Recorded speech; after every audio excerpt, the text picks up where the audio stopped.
So New York Toy Fair came and went, and just last week, there wasn't a lot of official Hasbro product that was on display, but a lot of the licensed Transformer product was on display.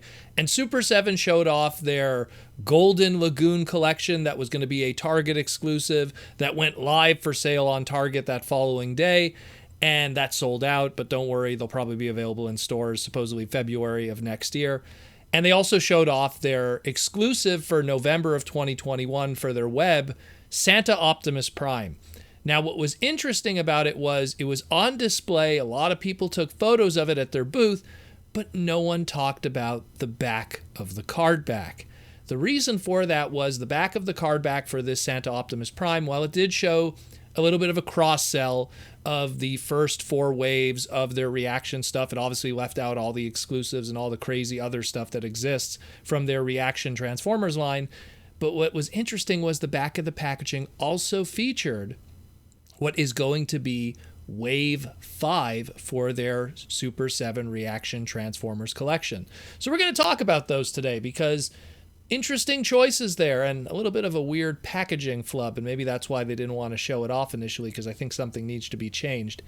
But so we're going to be getting this time around Generation 1 Arcee. That one's pretty cool because I always look at Super 7 as kind of like the spiritual successor of the Action Masters with these reactions.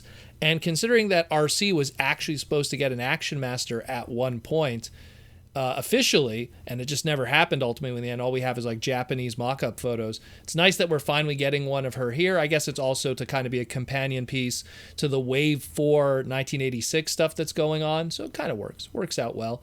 We're also getting a Grimlock again, but this time in Dino Mode. Makes sense. I mean, in all honesty, if you were a company and you were going to focus on one design for Grimlock from Generation 1, the Dino Mode is more iconic than the Robot Mode. It's just how it is.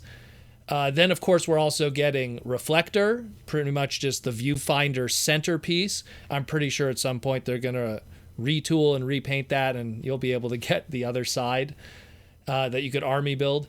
And then, of course, it's a given, second tier kind of stuff. We're going to get a Generation 1 Prowl, which I'm pretty sure they'll retool, repaint, and we'll get everybody else from the Datsun brothers and maybe a few exclusives, maybe a blue streak as a store exclusive. Who knows?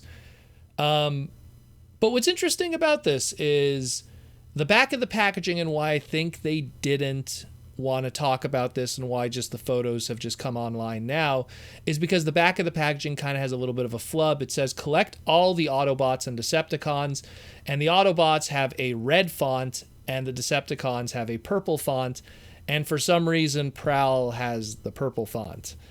I don't know, maybe they made a big mistake there. But either way, it's yet another addition to the Super 7 collection. There's no major official announcement about this yet, but I'm pretty sure it will come at some point. As of this recording right now, Super 7 has 34 different Transformer reaction figures. There is a lot of these. Now, granted, that also includes store exclusives, web exclusives, convention exclusives. That makes up a good, I'd have to say like 5 or 6 of them or 7 of them. But now with these 4 added also, it brings up the grand total to 38 different Transformers reaction figures. Someone's clearly buying these and loving these. So, I mean, I think the art is fantastic. And I love what Super 7 does in general with all their stuff. And I'm going to be getting that Hot Rod one from Wave 4. So they got my money. We're probably going to hear more of an official announcement on this next week because, again, reminder for people that have forgotten, next week is going to be Hasbro PulseCon 2021, where we're going to learn about all the new products, hopefully for next year and maybe even a little bit of the year after that.